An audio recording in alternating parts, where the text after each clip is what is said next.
Donc, l'avancement de l'installation de Windows 3.1 avance très bien sur cette machine.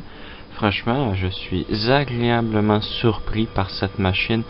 Elle est très silencieuse.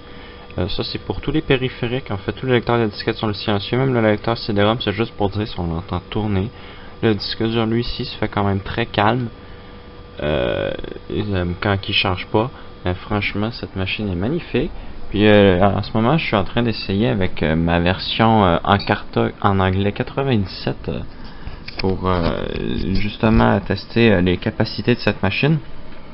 Donc pour le moment, je n'ai pas de son parce que je n'ai pas branché d'haut-parleur, mais la machine est capable de lire des vidéos. Je suis agréablement surpris.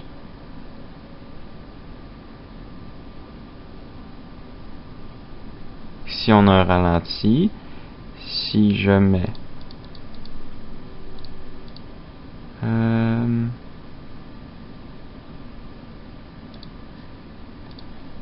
ça ici par exemple,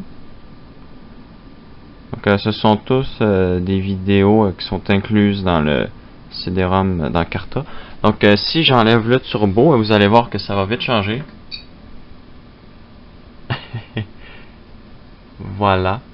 Donc là, on a à peu près la puissance de 386, donc et ça revient fluide. Donc cette machine-là est quand même capable de beaucoup de choses, beaucoup plus que ce que certaines personnes pensent. Franchement, je suis content de cette machine. Elle fait un travail merveilleux.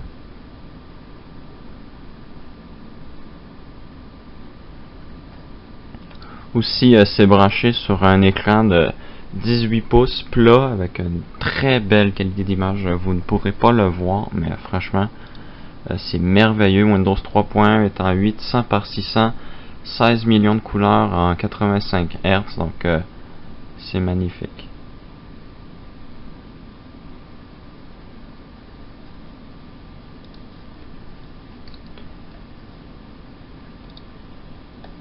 Donc, ceux qui disent qu'on peut rien faire sur ces vieilles machines, ils ont quand même tort. C'est juste que on peut pas le faire en haute résolution et une vitesse aussi rapide que les ordinateurs d'aujourd'hui.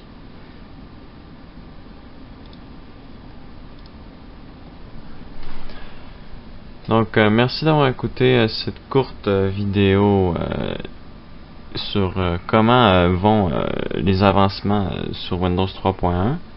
Donc, comme vous pouvez voir, ça va très bien. Cette machine a un très bon potentiel. Franchement, je m'y attendais pas. Mais voilà, donc cette machine-là est très bonne pour faire jouer tant les jeux de l'époque que pour utiliser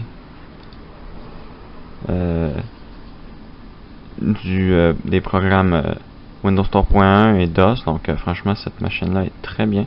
J'ai aussi pu installer Internet Explorer 2.0, donc il me reste encore à configurer des petites choses pour la carte réseau. Puis j'espère que ça devrait fonctionner bientôt. Donc, comme vous pouvez voir ici, j'ai mis un fond d'écran complètement approprié pour la machine. Donc ça, c'est exactement... bon, c'est pas le mien, mais c'est exactement le même processeur qui est à l'intérieur de cette machine en ce moment même. Donc, comme j'ai dit, merci d'avoir écouté cette courte présentation sur cette magnifique machine. Et à la prochaine.